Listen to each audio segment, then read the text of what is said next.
This is Steve on Some Tuesday, and unlike most of our videos that are just for fun, this one's technical and it's for sailors who want to attempt this pass into Maupiha'a.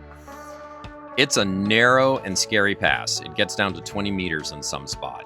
I recommend you start from the north, which as you can see from here, a slight north angle is going to give you a better view into the pass.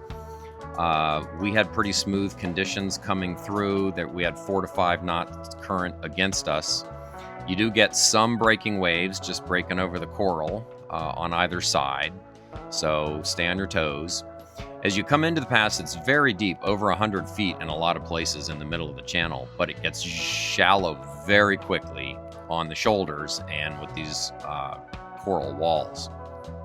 There are only 2 navigational markers. Here's the first one on your left. It's a black and white pole that doesn't officially tell you anything about where the safe water is, but it's obvious.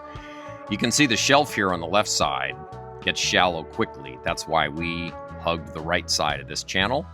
And there's your second black and white pole.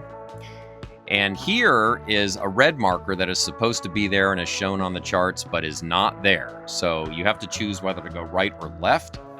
Everyone goes right as far as I know. We went right and it was safe.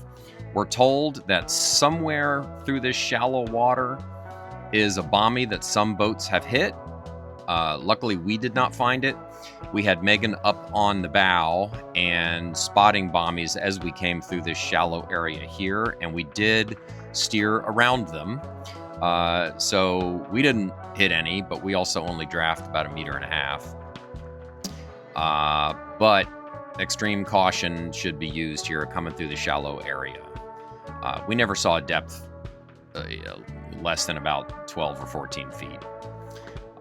As you navigate out, the bommies get thinner, you start to get a sandy bottom, and you can see the deep water well ahead of you here. Once we finally got into that deep water with no real issues, then we turned north and headed up towards that anchorage. And I'll just show you what that looks like here. I didn't find any bommies that seemed to be a threat. You can see there's lots of them, but they all appeared to be deep. But I would still recommend you have someone up on the bow, or at the very least be using your satellite charts to work your way up here. Do it carefully and slowly. We arrived in the North Anchorage, which is absolutely gorgeous. There's only a handful of people that live on this island, so it's very remote.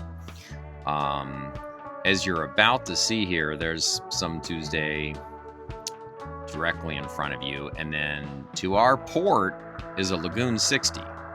That's got almost a 10-meter beam, so if that guy can make it through that 20-meter channel, I suppose anybody can. But you got to be careful. Right ahead here, follow down the beach, is a spot where you can have a bonfire, and the locals are okay with that. There's lots of dead wood laying around right here on this little outcropping of sand. So enjoy your stay.